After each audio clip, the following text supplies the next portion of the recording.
Parang dali ko makakuha.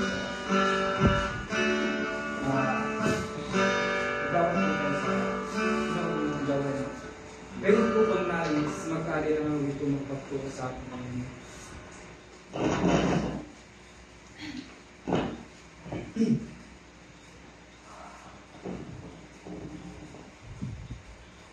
kung wala naman po tayo magpapatuloy sa ating gawain, tayo natin tatayo at nais kong pasalamat sa ating Panginoon. Tayo natin tatayo at nais kong pasalamat sa ating Panginoon dahil sa patuloy na pagbili sa ng kalakasan at panibagong buhay sa hindi lang sa araw na ito, kundi sa mga araw na nakalipas at ang Diyos ang nagbibigay sa aking buhay. Sa Diyos ang papuri at pasalamat sa Diyos ko binabalik at sa papuri at pasalamat.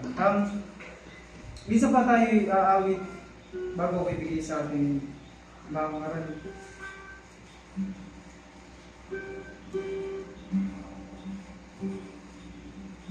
Awit natin change my world.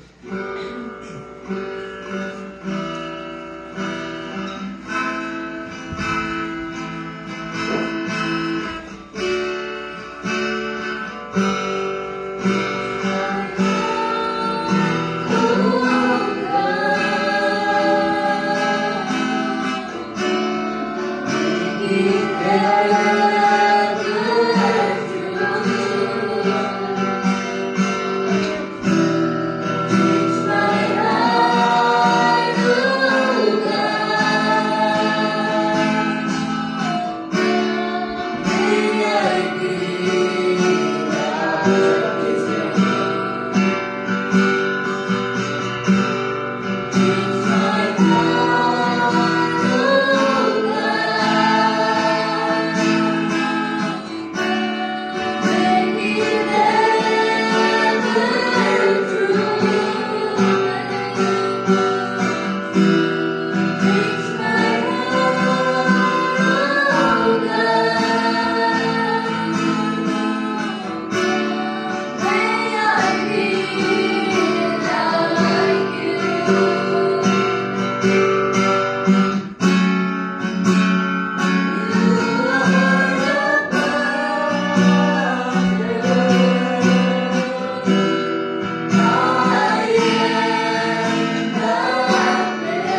Buksan po natin sa Genesis 2:7.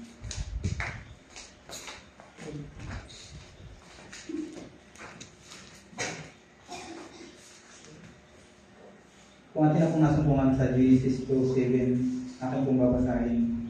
Ay ito ang sabi sa aklat ng Genesis. At nilalang ng Panginoong Diyos ang tao sa alabok ng lupa.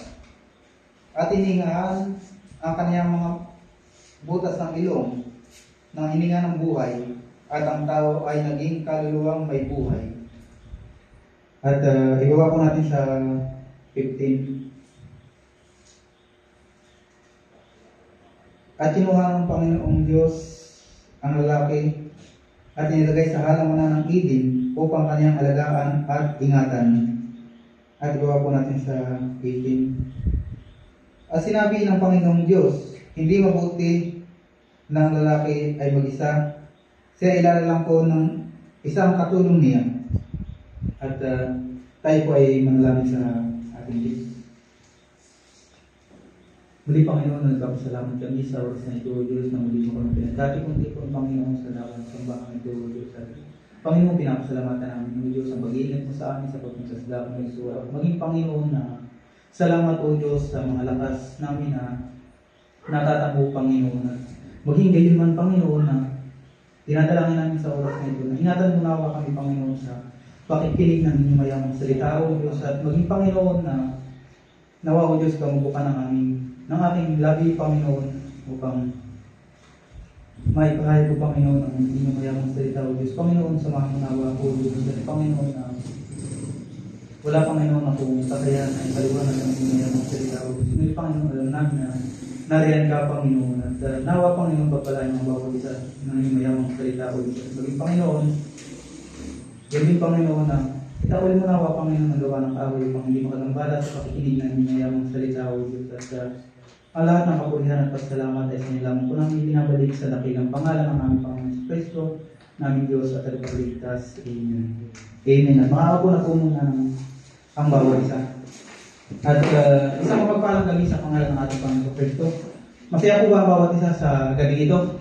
Amen. Amen. At muli na nagpapasalamat ako sa ating Diyos dahil sa pag-iingat niya sa akin sa araw-araw. At maging gayon man na pinapasalamatan ko rin ang ating Diyos na kahit man ako ay napako nung Lunes, pinapasalamatan ko ang ating Panginoon dahil hindi ganun kalaliman yung pagkakapako sa akin. At pinapasalamatan ko rin ang ating Panginoon dahil hindi ako nagkaroon ng karamdaman nung ako ay napako na hindi ako nagkaroon ng karamdaman na malala dahil minsan noong pagka pinapapa ko, linggo ako bago gumaling sa aking lagnat dahil grabe ang lagnat ko pagka pinapapa ko. Ngunit pinapasalamatan ko ang ating Diyos dahil hindi ako nagkaroon ng karamdaman ng lagnat. At sa Diyos ko lamang binabalik ang kataas-taas ang pagpuri at pasalamat. At tayo ay dadako sa mayamang salita ng ating Diyos at tulad ng ating binasa, uulitin ko yung ating binasa at sa Genesis 2:7. At nilalang ng Panginoong Diyos ang tao sa alabok ng lupa at hiningahan ang kanyang mga butas ng ilong ng hininga ng buhay, at ang tao ay naging kaluluwang may buhay. At sa 15 po. At kinuha ng Panginoong Diyos ang lalaki at inilagay sa halamanan ng Eden upang kaniyang alagaan at ingatan. At sinabi ng Panginoong Diyos, hindi mabuti na ang lalaki ay mag-isa. Siya ilalalang ko ng isang katulong. At didiretso ko sa number 20. At pinangalangan ng lalaki ang lahat ng mga hayop at ang mga ibon sa impapawid at ang bawat gani ng parang. Datapwat sa lalaki ay walang nasumpungan maging katulong niya. At yun po ang ipapamagat po ng ating exhorter ay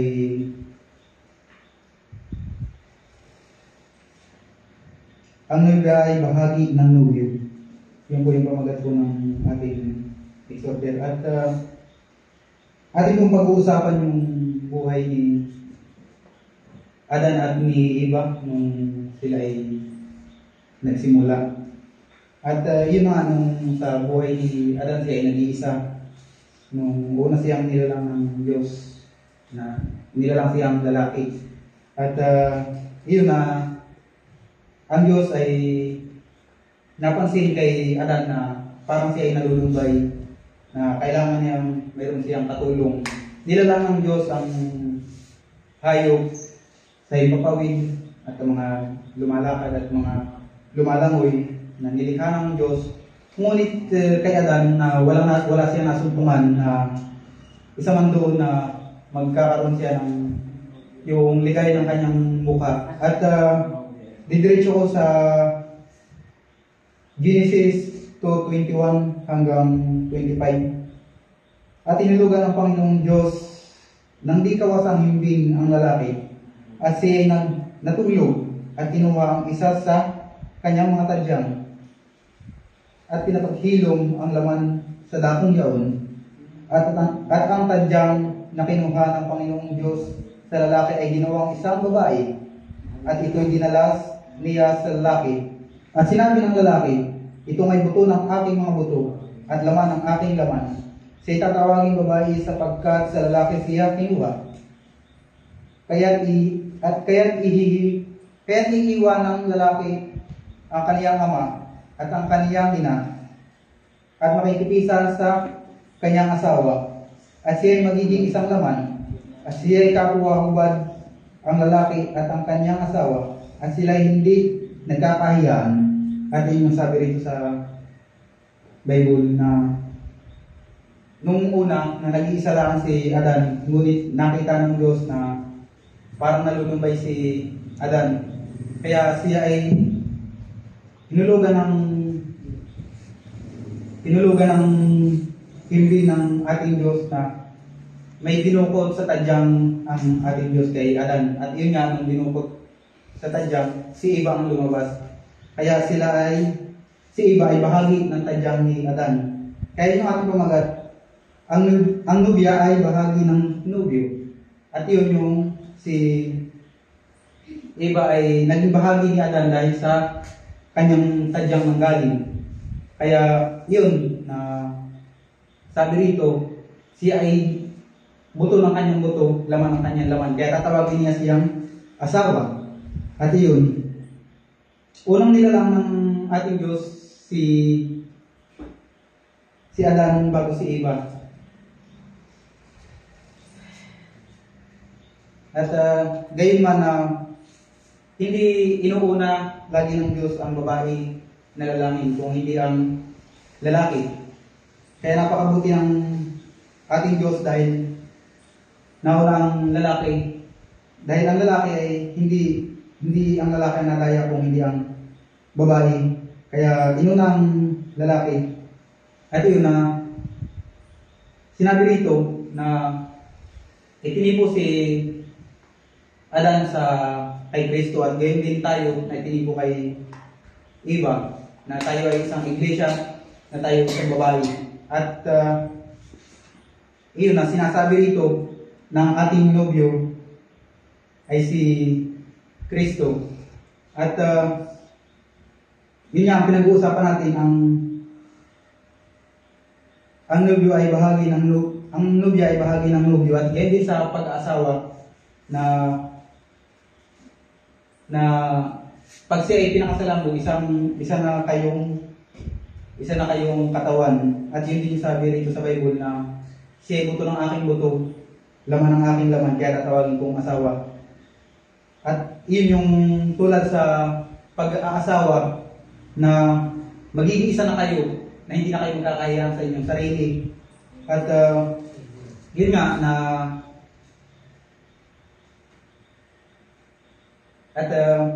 pagpaumanhin yung mga kapatid, dahil ngayon lang muli ako nakatayo, kaya ako'y parang kabado yung aking sarili, parang ako'y nawawala ako dahil kabado ako bago muli akong tumayo, kaya parang hirap ako magsalita.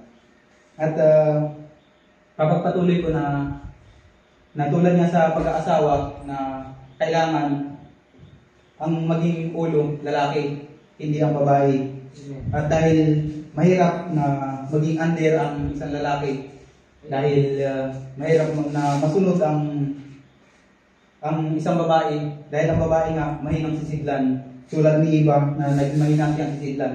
At gayon din sa atin na kailangan natin, kung tayo magkakaroon ng asawa, kailangan natin na manindigan ang isang lalaki na hindi maging under ng isang babae. Tulad nung napanood ko na sinabi roon na kailangan na hindi under ang isang lalaki, na tulad ni Kristo na kailangan hindi mo rin siya maging under. Dahil ikaw nga yung babae, ikaw nga yung iglesia. Hindi mo siya kailangan maging under. Paano mo ma-under ba si Kristo? Tulad nga na yan, na inuutosan ka ng ating Diyos, na gawin mo yung dapat mong gawin, ngunit hindi mo ginagawa, parang ina-under mo ang ating Panginoon sa Kristo. Na parang lumalayo ka sa kanyang salita. Na tulad ng isang lalaki, na halimbawa, na pinagsasabihan mo yung iyong asawa ng tama, ngunit nagsusuplada pa na para bang ayaw sumunod. Na tulad natin sa kay Kristo na pinagsasabihan tayo ng ating Diyos, ngunit parang sa atin ayaw natin sumunod. Kaya napakahirap maging under natin ang ating Diyos. Ngunit hindi natin kayang underin ang ating Diyos. Dahil ang Diyos ang nakakaalam ng lahat ng bagay. Kaya kailangan natin lamang sumunod sa ating Diyos. At gayon din, na tulad nga ni Eva ni Adan, na sumunod si Eva sa kay Adan. At yun, tulad nga sa halaman ng Eden, na nadaya si Eva. Ngunit mahal ni Adan si Eva, kaya ibinigay niya yung kanyang sarili upang hindi patayin ng Diyos si Eva. At napakabuti ni Adan dahil yun nga na yung pagmamahal niya sa kay Eva hindi nawala.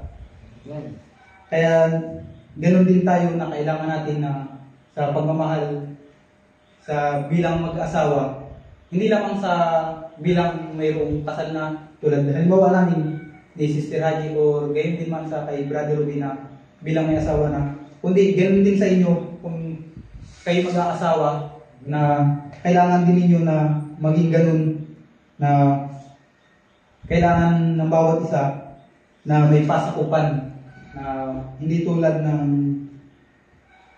ng mayroong isa na mas mataas sa atin na pag may mali, hindi tulad ng isang lalaki na pagka nagkamali magiging mataas pa, dapat hindi ganayon, na kailangan dapat mayroong pasunuran. Dahil hindi tatagal ang isang relasyon kung walang pasunuran. Kaya dapat ganoon din tayo na kailangan natin na mayroong pasunuran upang tumagal ang bawat relasyon ng bawat isa. At tulad din natin sa ating Panginoon Kristo na kailangan natin sumunod upang tumagal ang ating relasyon sa Kanya. Dahil napakahirap. Hindi ko man natulad nga nito na hindi ko man binabangga yung tulad ng isa nating may isang tao na halimbawa na yun nga, na may namatay na hindi parang hindi ko man binabangga yung tulad na yun, na ibig ko lang sabihin na tulad nga ng isang tao na lumayo sa ating Diyos, na sinabi sa Bible na kapag sumusunod ka sa ating Diyos sa habang iyong buhay. Amen. At yun na kailangan natin, dahil pag tayo lumayo, nasa Bible na rin yung nakalagay, pag tayo lumayo, na yun nga, iiksi ang ating buhay na pagka tayo lumayo, iiksi ang ating buhay. Pag tayo sumunod sa ating Diyos sa habang ating buhay, na tulad nga sa pag-aasawa, na kung tayo ay nagiging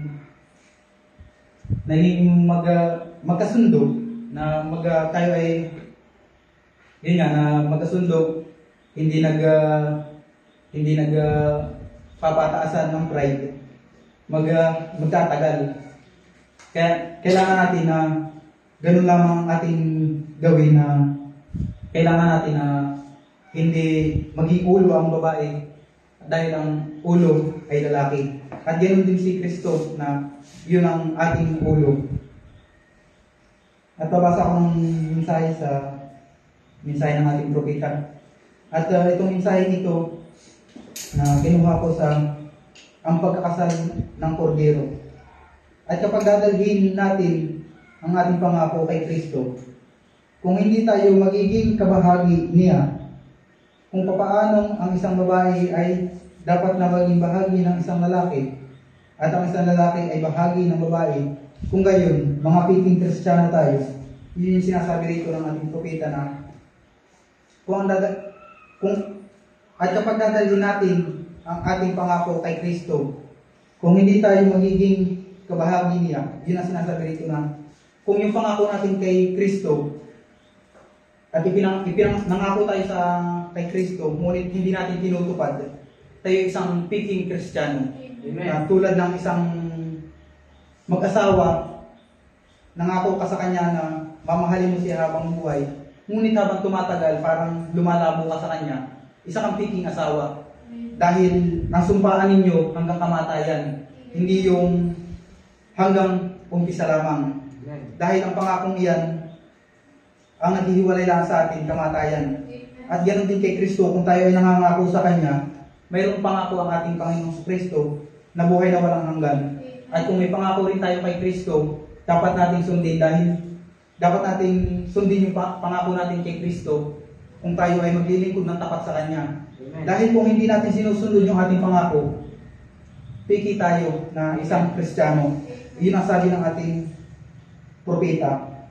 Dahil, yun nga, isa natin siyang nobyo. Dahil tayo isang bride. Tayo yung aagawin. Dahil hindi aagawin yung nasa labas kung hindi tayo. Dahil tayo yung bride ng ating Panginoon Kristo, tayo yung nobya. Tulad nga ng iba ni Adan, nakikilala niya yung kanya dahil sa kanya siya nang galing kay Adan. At gayon din tayo, galing tayo sa kay Kristo. Tayo pinagbuklod-buklod niya, tayo isang katawan ng ating Panginoon Kristo. Kaya tayo yung kanyang nobya. Kaya kailangan natin sa kanya tayo susunod, hindi sa ating sarili. Dahil tulad nga ng sinabi kanina, na kung susundin natin yung ating sarili at hindi yung ating asawa, hindi tayo yung asawa na ipinangako niya na mamahalin habang buhay. Dahil kung pinangako mo mamahalin mo siya habang buhay, dapat kahit ang edad na niya 60 pataas, mamahalin mo pa rin siya. Dahil tulad nga nung naririnig ko, tulad nga nung napanood ko, na hindi tumatanda yung pag-ibig. Ang tumatanda ay yung physical na katawan. Amen. Ang tumatanda yung pagmumukha, na kahit man tayo ugod-ugod na, pero yung pag-ibig natin, hindi yun nawawala, hindi yun tumatanda. At ganun din sa ating Panginoon Kristo, na kahit na tayo matanda na, kailangan natin ibigin pa rin ang ating Panginoon Kristo. Dahil napakahirap na tayo ay lalayo sa ating Panginoon Kristo. Dahil yun na nga, na hindi natin alam, umiisi na pala ang ating buhay. Hindi natin alam, huli na pala ang lahat bago tayo magsisi. Tulad sa, dahil ako naman na palagi akong nagdadownload ng aking pinapanood minsan, yung drama, dinadownload ko. Sa iyo yung keyman yung mga pinag-download ko. Meron din ako napanood na yun nga, sa mag-asawa, na yung naghiwalay, tapos naghiwalay yung mag-asawa, tapos bumalik yung babae, yung pagbalik niya, wala na pala, hindi na pala yung lahat, na patay na yung kanyang babalikan. Napakasakit isipin na ganun, na babalikan mo isang tao kung huli na ang lahat, na napakahirap. Ganun din sa atin sarili, na hindi mo pala alam, babalik ka sa ating Panginoon Kristo na huli na ang lahat. Dapat, kailangan mo na hindi maging huli ang lahat, na kailangan dapat sa pasimula, sa umpisa pa lamang, ibigin mo ang ating Panginoong Kristo na kahit man nasaan ka, kahit man kung nasaan ka man, kailangan na nasa iyo pa rin yung salita ng ating Panginoong Kristo. Dahil mahirap yung bagay na lumalayo tayo sa Panginoong Kristo tapos hindi na natin namamalayan, lumalayo na rin tayo sa kanyang salita. At ganoon din sa pag-asawa nga na kailangan natin na kahit man malayo sa isa't isa, hindi dapat nawawala yung connection natin sa isa't isa. Amen. Dahil napahirap na mawala din yun.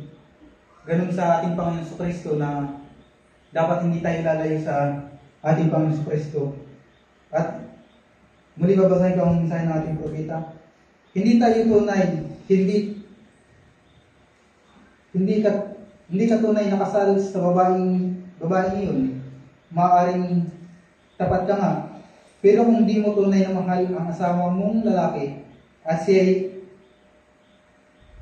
70 taon gulang na at di mo siya iniibig na gaya nung dati, kung gayon ay tila tagapag-alaga ka lang pala ng mga anak niya. Ang ibig sabihin dito ng ating propeta na hinahalin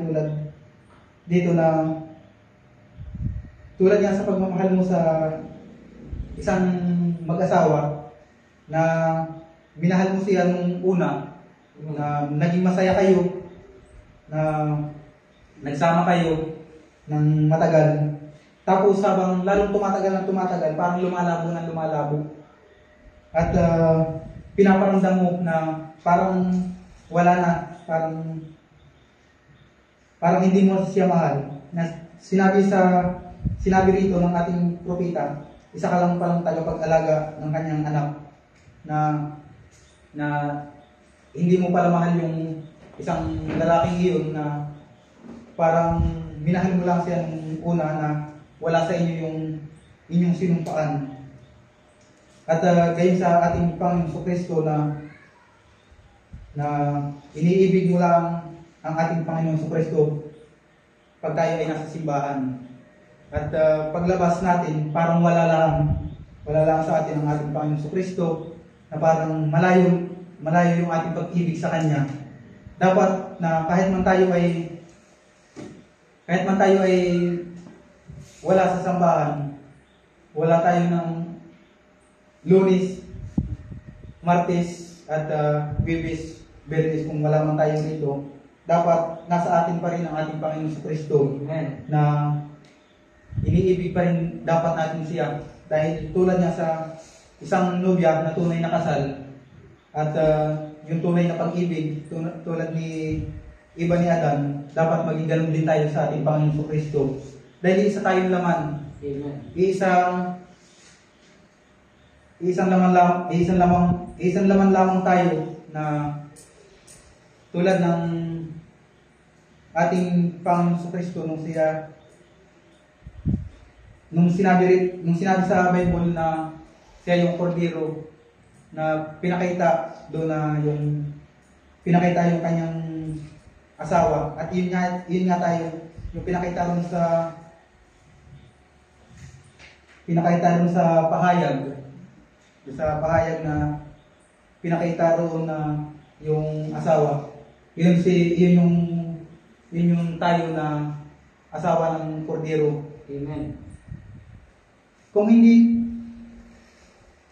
hindi konektado ang babae sa lalaki ng buong katapatan, kung gayon hindi niya ito asawa, isa lang siya ang lalaking kanyang sinumpaang kakasamahin sa buhay, at mali ang kanyang sinumpaan. Nangako ang babaeng mamahalin ang lalaki, at sinabi niyang mahal niya ito, pero hindi naman niya ginawa simulat sa pool, nadaya ang lalaki. At yun yung sinabi rito na nagsumpaan kayo sa altar, na sinabi mo na mahal mo yung lalaki na sinabi mo sa kanya na mahal mo siya, ay sumpaan ninyo sa altar. Ngunit sumpaan lang pala yung sinabi mo sa kanya, na binanggit mo lang pala yung bilang sumpaan, ngunit yung tunay na pagmamahal wala pala sa Kanya. Dapat hindi maging ganoon tayo sa ating Panginoon Kristo na sinasabi lang natin na mahal natin si Kristo, iniibig natin si Kristo, ngunit sa ating puso, wala pala siya. Dapat hindi tayo maging ganoon, mga kapatid. Amen. Dahil yung ating pagmamahal dapat maging tapat sa Kanya. Amen. Dahil hindi natin alam na nasasaktan din pala natin ang ating Panginoon sa Kristo. Tulad ng isang mag-asawa na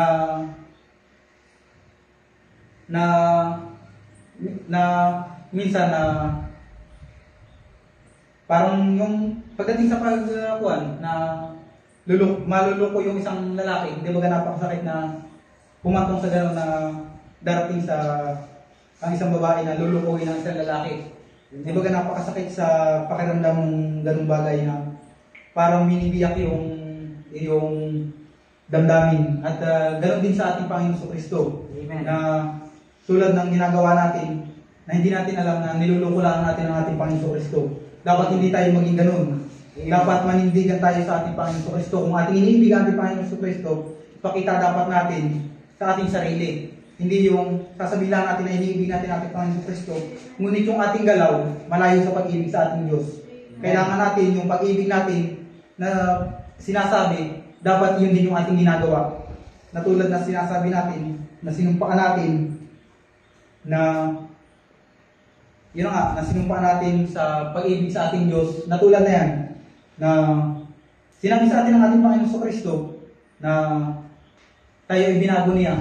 Ngunit sinabi natin sa ating sarili at ipinahayag din natin na tayo binago na ng ating Panginoon Kristo. Ngunit yung paggawa natin, nasaan? Wala yung pagbabago. Kaya kailangan natin dapat yung ating sinumpaang pagbabago. Kailangan natin magbago tayo. Dahil yun yung sinumpa natin sa ating Panginoon Kristo na sinabi natin na tayo binabago ng ating Panginoon Kristo. Ngunit yung pagbabago na sinasabi natin, hindi pala sa atin nakikita. Dapat nakikita sa atin yung pagbabago. Dahil yun yung sinumpa natin sa ating Panginoon Kristo na tayo ay binabago niya. Kaya tayo ay may kanta nga tayo na binabago niya ako araw-araw. Di ba kanta natin yun, binabago niya ako araw-araw. Amen. Dapat nakikita sa atin yung pagbabago yun.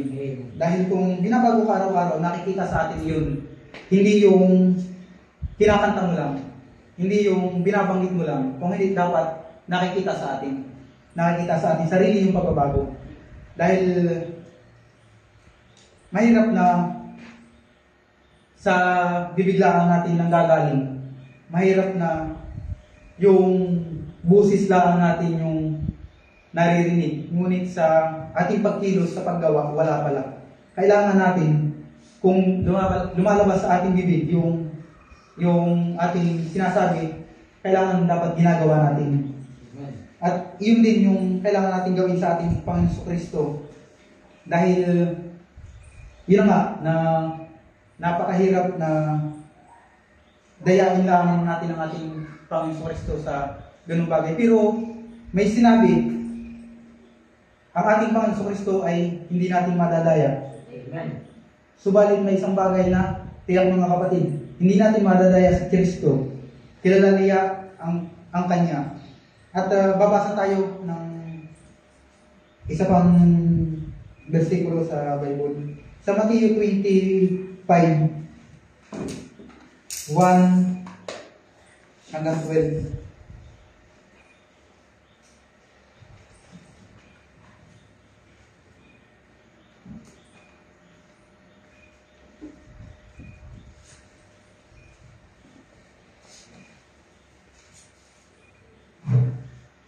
Babasahin ko sa Matthew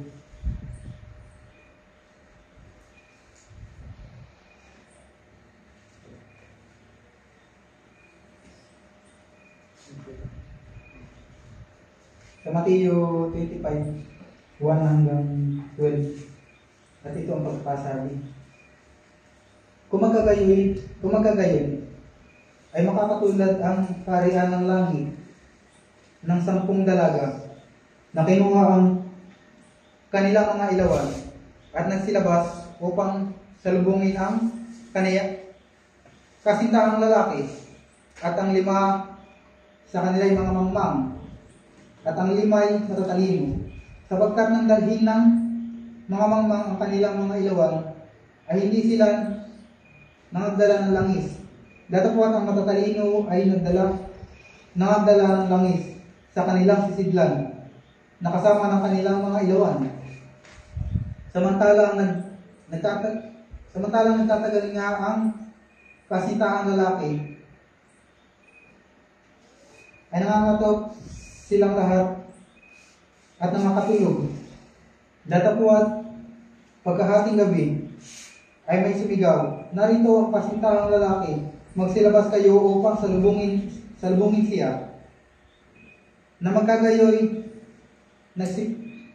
nagsipagbangon lahat ang mga dalagang yaon at pinagigi ang kanilang mga ilawan at sinabi ng mga mangmang sa matatalino, bigyan ninyo kami ng inyong langis sapagkat nangamamatay ang aming mga ilawan. Datapwat nagsisagot ang matatalino na nagsasabi, baka sakaling hindi magkasiya sa amin at sa inyo, magsiparoon muna kayo sa nagbibili at magsibili kayo ng ganang ninyo. At samantalang sila ay nagsiparoon sapagkat sa pagbili ay dumating ang kasintahang lalaki. Ang mga naghahanda ay nagsipasok na kasama niya sa pagiging ng kasalan at inilapat ang pintuan. Pagkatapos ay nagsirating naman ang mga ibang dalaga na nagsasabi, Panginoon, Panginoon, buksan mo kami. Datapwat sumagot siya at sinabi, katotohanan sinasabi ko sa inyo, hindi ko kayo nakikilala. At inasabi rito sa Matthew 25, 1 hanggang 20. Mayroong sinabi rito na mayroong 10 dalaga. Amen. Mayroong 10 dalaga, ang 5 ay matatalino at ang 5 ay mga mangmang. Amen. At mayroon ding isang kasintahang lalaki na binanggit din dito na mayroong kasalan na binanggit na mayroong kasalan dito at yun yung 5 matatalino, kumpleto yung kanilang langis at gayon din yung mangmang, kulang naman sila sa langis. Amen. Ay yung sinasabi rito na nangaiwan yung mga mangmang dahil kulang sila sa langis. At yung 5 matatalinong babae ay kumpleto sila sa langis. At dumating yung pagkakasal at naiwan yung 5 babae at pagkakasabi, hindi ko kayo mga nakikilala. At yung sabi rito na nakikilala niya yung sa kanya. Amen. Na kanyang nobya, na kilala nung lalaki yung kanyang nobya, yung kanyang pakakasalan. At gayon din tayo na kilala tayo ng ating Diyos, na kung tayo pakakasalan ng ating Diyos, dahil tayo yung kanyang nobya, na kanyang pakakasalan. Kaya mahirap na matulad tayo sa 5 mangmang na hindi tayo nakikilala ng ating Panginoong Kristo, na tayo pala ay patuloy ng patuloy, ngunit hindi tayo sumusunod sa Kanya. Baka maging katulad tayo na tayo ay hindi na nakikilala pala ng ating Panginoong Kristo, na sila ay paparihong dalaga, paparihong birhen, paparihong may ilawan, ngunit mangmang yung 5 ay natatalino. At lahat sila ay pakakasalan nung lalaki. Ngunit yung 5 hindi na pakasalan dahil kulang sa langis. Kaya hindi sila nakaabot dun sa kasalan. At yung 5 na matatalino, nakaabot sila dahil sila ay kumpleto sa langis. At ganoon din tayo na kailangan natin maging kumpleto sa ating Panginoong Kristo. Mahirap na tayo ay magkulang sa ating Panginoong Kristo dahil hindi tayo aabot dun sa kasalan. Kaya yun yung mahirap na dumating tayo na tayo ay kakasalan sa ating Panginoong Kristo, ngunit hindi tayo makakaabot. Kaya kailangan natin na maging tapat sa ating Panginoong Kristo, na tulad niya sa isang mag-asawa na kailangan maging tapat upang mapakasalan. Tulad nga ni Iba ni Adan na dumating agad sila sa pinugot sa tadyang si Eva at yun, tinawag niyang asawa dahil sa kanya siya galing. At ganoon din tayo na tayo ay nanggaling sa ating Panginoon Kristo. Yun nga na sinabi na buto ng aking buto, laman ng aking laman. At tayo ay espiritu ng ating Panginoon Kristo na sumasa atin. Kaya tayo ay iisa rin sa ating Panginoon Kristo. Kaya kailangan natin ay ganoon na kailangan natin na sumunod din. Hindi yung sa simula lamang tayo sumusunod na pinapakita natin na sumusunod tayo, ngunit habang tumatagal parang lumalayo tayo. Na kailangan natin na simula hanggang sa pagdating ng ating Panginoon Kristo, dapat sumusunod tayo sa Kanya. Dapat pinapakita natin yung ating pag-ibig. Amen. Hindi yung pag-ibig lamang natin na sa panimula, dapat hanggang sa pagdating ng ating nobyo.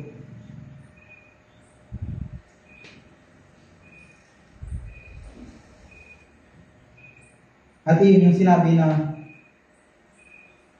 subalit may isang bagay na tiyak mga kapatid, hindi natin madadaya si Kristo. Kilala niya ang sa Kanya. At yun na dito nga na hindi madadaya ang ating Panginoon Kristo, na yung tulad sa binasa natin kanina sa mensahe na simulat sa pool na nadaya yung lalaki. Ngunit sa ating Panginoon Kristo, hindi natin kayang dayain siya dahil kilala niya yung sa Kanya. At yun yung sinabi sa Juan 10:14 na ating buksan sa Juan 10:14 na sinasabi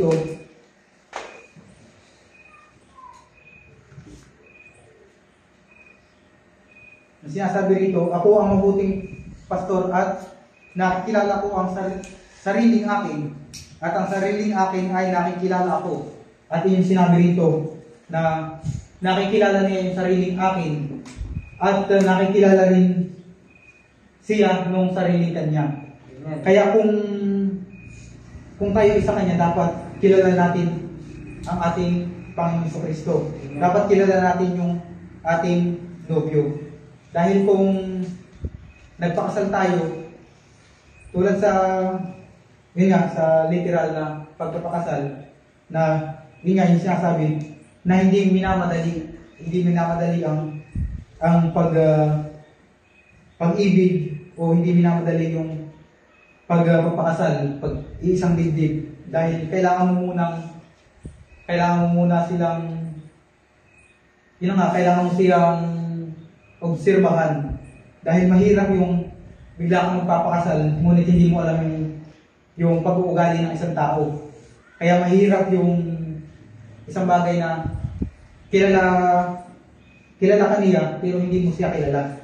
Kaya kailangan mo muna siyang kilalanin yung kanyang pag-uugali, yung kanyang pagkilos, o siya ba sa Diyos o hindi. Kailangan mo muna siyang kilalanin, dahil mahirap yung dumating kayo sa punto na pag-iisang dibdib na magsusumpahan kayo ngunit hindi ninyo kilala yung isa't isa, yung pag-uugali, tapos bigla kayong nagsama, doon mo makikilala yung pag-uugali, tapos darating kayo sa punto na tatagal, tapos lalayo yung inyong loob at lalayo yung inyong sumpaan na mawawala, na sinumpaan ninyo na magsasama kayo habang buhay at mamahalin ninyo ang isa't isa, ngunit dumating sa punto na hindi nyo nakilala yung isa't isa, tapos magkakalabuan kayo. Kaya yun yung sinasabi na mahirap na hindi mo kikilalanin yung isang tao, tapos maghahanap ka ng iba. Kaya napakahirap yung ganun. At yun yung sinabi rito ng ating Panginoong Kristo na kilala niya yung sa Kanya. Amen. At kilala siya nung sa Kanya. Amen. At ganoon din dapat tayo na kilala natin yung sa atin, at makikilala rin dapat tayo niya. At yun nga yung tulad sa pag-ibig na kailangan natin na, kaya sinasabi na mahirap kumuha ng ibigin mo unbeliever dahil hindi mo kilala yung pag-uugali. Kaya kailangan ang kukunin mo yung sa Diyos pa rin. Amen. Dahil hindi kayo magkakasundo kung sumisimba ka siya hindi. Amen. At pag-aalagaan ka ng, halimbawa magkakaroon kayo ng anak, pag-aalagaan ka niya. Amen. Kasi hindi sumasamba tapos mapapasunod ka niya, ma-under ka niya. Kaya napakahirap nung gano'n na magiging under ka ng isang babae. Amen. Kaya gano'n din tayo na kailangan hindi tayo maging under ng isang babae. At gayon din tayo na isang babae, isang iglesia. Dahil tayo ay isang babae, isa tayong iglesia, na kailangan hindi natin maging under ang ating Panginoong Kristo dahil tayo yung ulo. Tayo yung ang ulo natin si Kristo. Amen. Kaya tayo yung mga lalaki ang ulo ng mga babae. At ang ulo naman natin si Kristo. Amen. Kaya kailangan natin sa Kanya magpasakop. Hindi yung tayo ang sasakop sa ating Panginoong Kristo. Tulad ng may pag-uutos sa atin ng ating Panginoong Kristo, tayo pa yung nasusunod. Kaya napakahirap ng uutusan tayo ng ating Panginoong Kristo. Lampas-lampasan lang sa ating tainga na tulad ng pananamit, tulad ng pagsunod sa ating Panginoong Kristo, tulad ng pagtayo, o tulad man ng kung anumang bagay na iuutos sa atin na hindi natin masunod. Minsan masasabi pa natin, babaguhin ko muna yung sarili ko. Minsan masasabi natin, ayusin ko muna yung sarili ko. Hindi, dahil ang Diyos ang nag-utos sa atin. Ang Diyos ang magbabago sa atin. Amen. Dahil nakikilala ng ating Diyos yung ating kasalanan. Kilala ng ating Diyos yung ating kasalanan, ngunit sa pangalan tayo niya tinawag. Kaya kailangan natin sumunod. Makasalanan tayo nung dinala ng ating Panginoong Kristo dito. Makasalanan tayo nung nakilala ng ating Panginoong Kristo. Kaya paano mo masasabi na babaguhin ko muna yung sarili ko? Dahil mahirap na sabihin mo, babaguhin mo muna yung sarili mo. Tulad dito mga kapatid, pag magkakarwas ka, makakarwas mo ba yung sasakyan kung malinis na? Di ba hindi? Dahil malinis na. Kakarwasin mo yung sasakyan dahil marumi. At ganoon din tayo, lilinisin tayo ng ating Panginoon Kristo dahil tayo ay marumi. Amen. Hindi tayo lilinisin ng ating Panginoon Kristo dahil tayo ay malinis na. Kaya tayo naririto dahil tayo ay nililinis ng ating Panginoon Kristo. Kaya tayo naririto dahil tayo ay kay Kristo. Amen. Dahil tayo ay sa Kanya. Dahil hindi tayo mapupunta rito kung hindi tayo sa Kanya. Amen. Kaya tayo ay tinawag ng ating Panginoon Kristo sa dakong ito dahil tayo ay sa Kanya. Kaya kung tayo ay sa Kanya, kailangan natin rin sumunod sa Kanya. Amen. Dahil ang nobyo man may pinag-uutos sa atin. Dahil hindi tayo makakasal kung hindi natin sinusunod yung ating Panginoong Kristo. Dahil tulad nga sa isang tao, halimbawa, liligawan mo yung isang babae kung suplada sa iyo or kung hindi sa iyo sumusunod. Halimbawa, tulad nito na iibigin mo ba yung isang babae kung taliwas naman siya sa kagustuhan mo. Di ba hindi? Kaya mahirap yung maging ganun tayo na kung iibigin tayo ng ating Panginoon Kristo, tapos taliwas naman tayo, di ba napakahirap tayong ibigin ng ating Panginoon Kristo. Kaya kailangan hindi tayo maging taliwas sa pinag-uutos ng ating Panginoon Kristo dahil tayo yung nobya niya.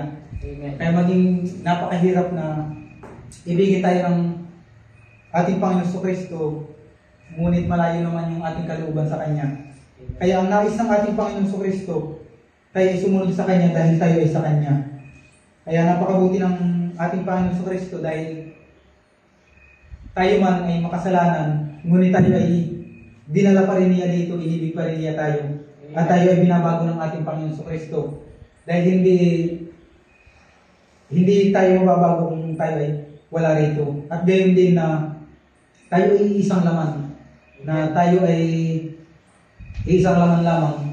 Kaya kailangan na kung ano yung naisin ng ating Panginoon Kristo, yun din yung naisin natin. Dahil isang laman tayo, na tulad nga sa pag-aasawa, na sinabi rito, laman ng aking laman, buto ng aking buto, kaya tatawagin ko yung aking asawa. At sila ay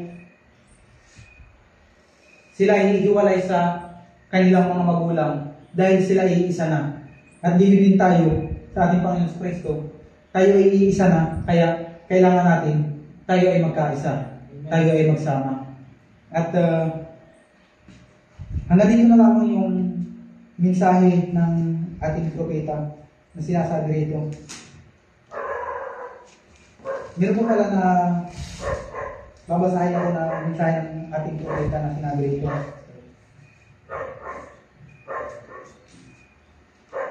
Halimbawa na lang ang apelyido ng may bahay ko ay Albay. Bago kami ikasal, yun yung, halimbawa mga kapatid, sinulat ko tayo, ako tayo makakalimutan, kaya naisulat ko. Yun yung halimbawa na kami ni Sister Haji, na hindi pa kami kasal, diba Albay ang kanyang apelyido. At nung kami ikakasal, ginawa na gagamitin na niya Biloyola dahil kasal na nga kami ay.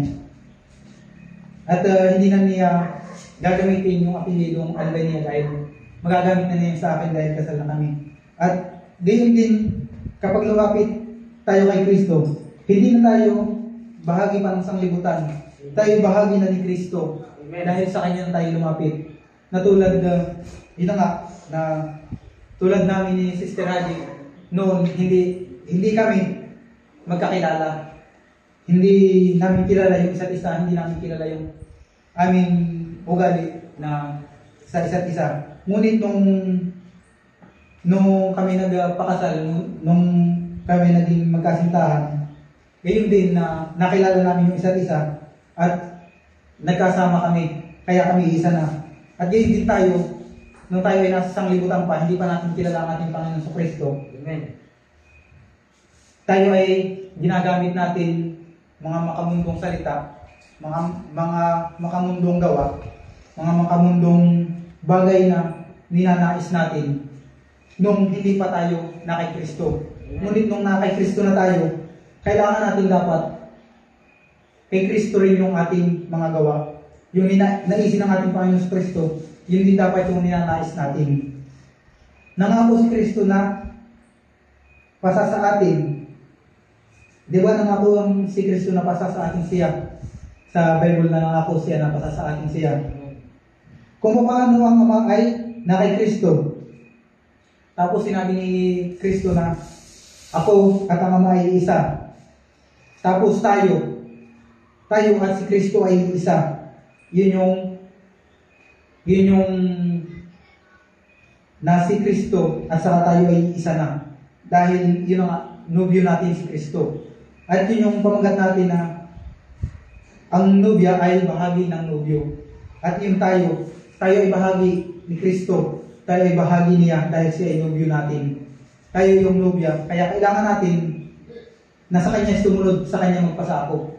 Dahil napakahirap na maging isang nobya-nobyahan lang na tulad sa isang mag-asawa na kukunin mo dapat katadyang pero nakuha mo pala katadyakan. Kaya napakahirap yung maging ganun na kailangan na isa kang katadyang ng ating Panginoon sa Kristo. Dahil hinugot ka sa tadyang na tulad ni Adan na hinugot si Eva sa tadyang kaya naging asawa niya siya. Kaya ganun din dapat tayo na isa tayong Kristiyano, isa tayong nobya ni Kristo. Kailangan sumusunod tayo sa Kanya, hindi nagpapasuwail tayo sa Kanya. O hindi natin sinusunod yung Kanyang mga utos. Dahil ganun sa isang tao, di ba na napakasakit sa ulo na hindi tayo sumusunod sa utos ng ating asawa o sa mag-aasawang na lang, di ba? Tulad na lang sa magjiwa na halimbawa na sasabihin mo sa kanya na halimbawa magpapaalam ka tapos hindi ka pinayagan, di ba? Parang masakit sa ulo na minsan gusto mo pang tumakas. di ba na mahirap yung ganun na nagagawin mo yung bagay na iyon. Na inuutusan ka ng ating Diyos, ngunit hindi mo sinusunod. Napakasakit sa ating Panginoon Kristo na ganun yung nangyayari sa Kanya na inuutusan tayo ng ating Panginoon Kristo na tayo ay gumalaw sa Kanyang mga utos, ngunit hindi natin sinusunod. Ganun din kung gaano tayo sasaktan, mas malalong nasasaktan ang ating Panginoon Kristo dahil hindi natin sinusunod yung Kanyang mga utos. Nawa ang bawat isa ay sumunod sa utos ng ating Panginoon Kristo dahil ito yung sinasabi rito ng ating Panginoon Kristo na tayo ay nobya, dapat sumusunod tayo sa Kanya. Hindi yung tayo ay nagpapakuya-kuya-kuy. Hindi yung tayo ay hindi nagpapagamit sa ating Panginoon Kristo. Lahat tayo dapat gamitin ng ating Panginoon Kristo dahil tayo ay iisa sa ating Panginoon Kristo. At yun na lamang. At nawa ang bawat isa ay minaunawaan sa mensahe nito. Dahil mayroon akong binasa na isang mensahe na ang bini ay hindi magiging tagapagmana kasama ng iba. Ngunit hindi ko yun maipaliwanag. Naunawaan ko, ngunit hindi ko maipaliwanag dahil isa siyang teaching. Kaya mahirap pasukin ng isang pagiging teaching, kaya hindi ko iyon pinasok. At kaya ito ang ibinigay sa akin ng ating Panginoon Kristo, yung ang nobya ay bahagi ng nobyo. At yun tayo yung bahagi ng ating Panginoon Kristo. At nawa ang bawat isa minaunawaan sa mensaheng ito. At muli na inanya ko ang bawat isa bago ko huwiin ng prayer request. Sinanya ko bawat isa na tayo ay tumayo. At tayo ay dadalangin sa ating Panginoon Kristo. Nawa ang bawat isa ay minaunawaan. At muli, iyuko natin ang ating ulo at nananalangin. Muli, Panginoon, na nagpapasalamat kami, O Diyos, sa oras na ito. Binigay mo sa amin, Panginoon, ng salita, O Diyos. At maging, Panginoon, pinapasalamatan namin, O Diyos, na hindi mo kami pinababayaan. Pinapaunawa mo sa amin, Panginoon, ang inyong mayamang salita, O Diyos. Na hindi mo kami, Panginoon, pinapabayaan sa dakong ito, O Diyos, na gayon, Panginoon, sa sinabi mo, kami ay isang nobya, na kami ay isang kabahagi ng nobyo. Kami ay kinuha mo upang maging kasama ng aming Panginoong Kristo, O Diyos, na kinuha mo kami upang maging katulong ng nobyo, Panginoon. Ngunit, Panginoon, ipanawa mo sa bawat isa sa amin na kung paano maging katulong ng aming Panginoong Kristo, O Diyos, na hindi yung humihiwalay sa Kanyang utos, Panginoon. Nawa, Panginoon, kung paano naging nobya kami, O Diyos, na ipaunawa mo sa amin ang inyong mga salita sa amin, Panginoon, upang maipamuhay namin ito, Panginoon, upang maisagawa namin ito, O Diyos. Panginoon, paunawa mo nawa sa amin ang bawat salita mo, O Diyos. Nawa, Panginoon, pagpalayan mo bawat isa na nakinig ng inyong mayamang salita, O Diyos. Panginoon, ang bawat isa, O Diyos, na nagdala ng prayer request, nawa, Panginoon, Ikaw, O Diyos, ang maghawi ng makapal na ulap upang makarating ito sa inyong luklukan, O Diyos. Panginoon, ang lahat ng kapurihan at pasalamat ay sa inyo lamang po namin ibinabalik sa dakilang pangalan ng Panginoon Kristo namin, Diyos, at tagapagligtas. Amen. Amen. At makakapo muna ng panandalian po ang bawat isa.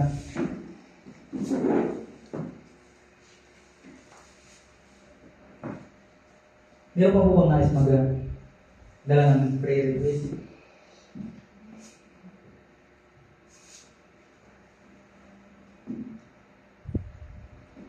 At kung wala naman po ay habang inaantay po natin yung ibang prayer request, isama rin po natin sa panalangin ang kalatagan ng ating mga pananampalataya.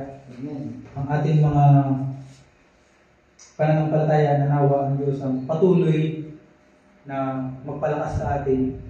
At gayon din ang ating bahay, sambahan na nawa ang Diyos ang mag-provide ng mga pangangailangan at gayon din na isama rin natin sa panalangin na nawa ang Diyos ang patuloy na mag-ingat sa dakong ito at magpala sa atin. At gayon din isama ninyo mga kapatid sa pananalangin na nawa ay ang Diyos ang patuloy na mamuna sa amin, na siya nawa ang patuloy na pumagit na sa amin, na nawa ay tumagal kami na mayroong pagkakasunduan at hindi pagkakataasan ng busis. At sama rin natin sa panalangin na nawa ang aking anak na lumaking kita ko sa ating Diyos. At habang nanatay ang ibang prayer request, babasahin ko ang isang prayer request na ating kapatid. Idalangin po natin sa ating Diyos na nawa ipagkalooban tayo ng katibayan sa pananampalataya, gayon din ang pagtitiis at mahabang pasensya at ang kaunawaan sa lahat ng salita ng Diyos. Isama rin natin ang bahay sambahan na nawa ay luubin ng Diyos na magkaroon tayo ng sapat na pera para makapagpatayo ng bahay sambahan. Isama rin natin ang taong nangangalaga sa ating pananampalataya na nawa ay patuloy siyang pagpalain at ingatan ng ating Diyos. Isama rin natin ang ating mga mahal sa buhay na makasama rin natin sila sa paglilingkod sa ating Diyos. Sa Diyos ang papurihan at pasasalamat. Yun yung prayer request ng ating kapatid na si Sister Arlene. Yung katibayan ng ating pananampalataya, pagtitiis at mahabang pasensya na kailangan natin isama sa pananampalataya. At gayon din yung bahay sambahan natin na sinabi ko na kailangan patuloy natin isama sa pananalangin. At gayon din ang ating mahal na pastor sa dakong ito na nawa ang Diyos ang patuloy na mag-ingat sa kanya at patuloy na magpala sa dako ng Pasig at gayon din sa pagpunta rito na ang Diyos ang patuloy na mag-ingat sa kanya. At gayon din ang mga mahal natin sa buhay na nawa muli silang hipuin ng ating Diyos. Makasama rin natin sila sa dakong ito. At basahin pa natin ang isang prayer request. Dalangin ko po sa ating Diyos ang katibayan ng pananampalataya ng bawat isa sa atin. Gayon din na isama ninyo ang aking grades na nawa ay ang Diyos ang bahala sa magiging resulta. Gayon din ang ating mga mahal sa buhay na nawa sila rin ay makatanggap sa Diyos. At sa Diyos ko binabalik ang pagpuri at pasalamat. Yun ang prayer request ng ating kapatid na si Sister Shireen na idalangin natin yun yung pananampalataya. Gayon din yung kanyang grades sa pag-aaral. At isa pang prayer request na babasahin. Una, salamat sa ating Panginoong Jesus dahil muli niya ako ibinalik sa pananampalataya. Salamat sa Diyos na ganun din ang iba nating mga kapatid na nagsipaglamig. Ganun din ang buo kong pamilya, nawa kaawaan ng Diyos. Sa Kanya ko po binabalik ang puri at pasalamat. Nawa pagpalain din ang ating pastor sa dakong ito sa araw-araw at gabi. Iyon ang pasasalamat ng ating kapatid na si Brother Ruben. At ang prayer request niya ay yung ingatan ng ating pastor na nangaral sa dakong ito. Ating pastor na ingatan sa araw-araw at sa gabi. Yun ang prayer request ng ating kapatid na si Brother Ruben. At kung wala naman akong nais magpaabot ng prayer request, Kailangan ko bawat isa tayo tumayo tayo luluhod.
Salamat sa ating Diyos at bago ko ibigay sa ating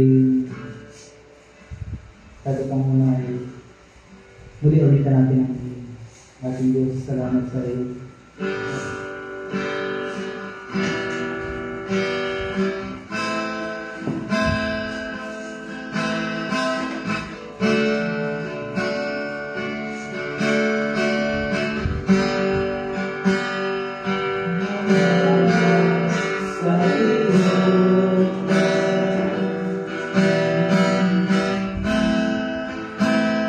aming Panginoon Jesus.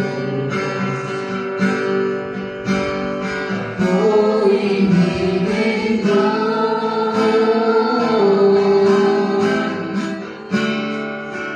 at pinagtilupan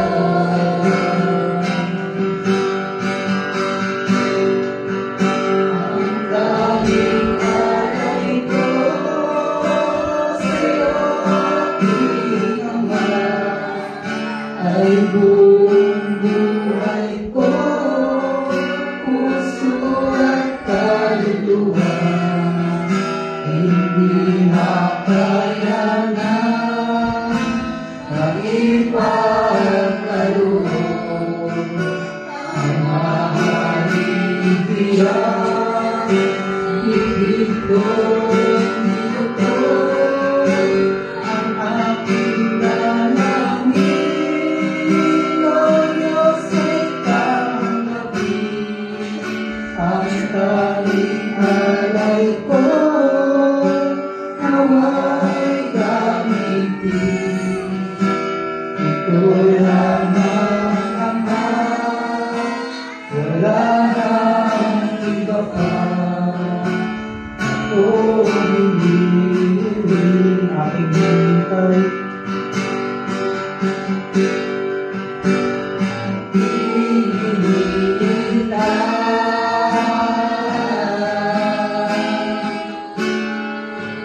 ang iyong pagbabalik, Jesus.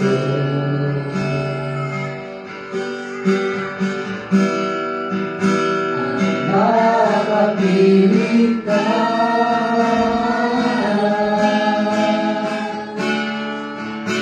kagalang ng lugar.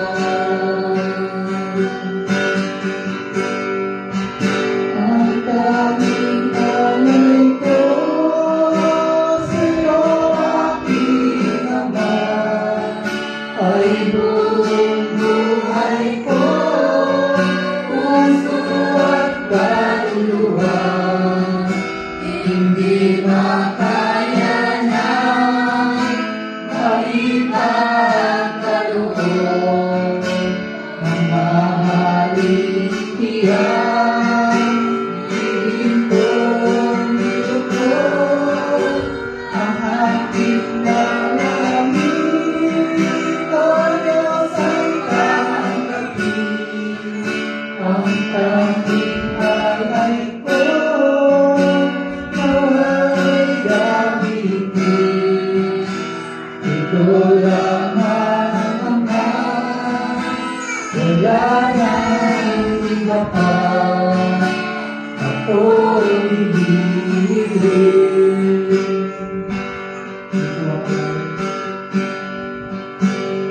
Ito akalain.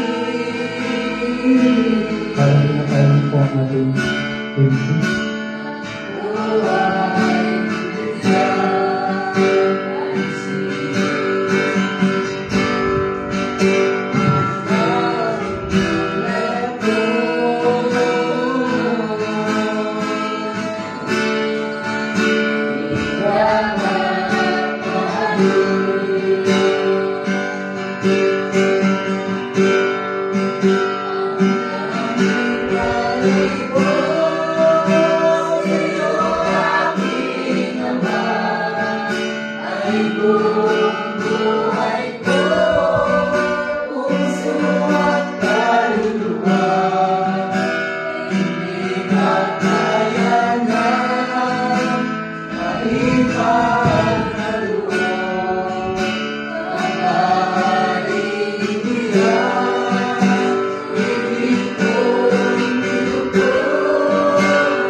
sila ay bahagi ng isang Amen. pamilya.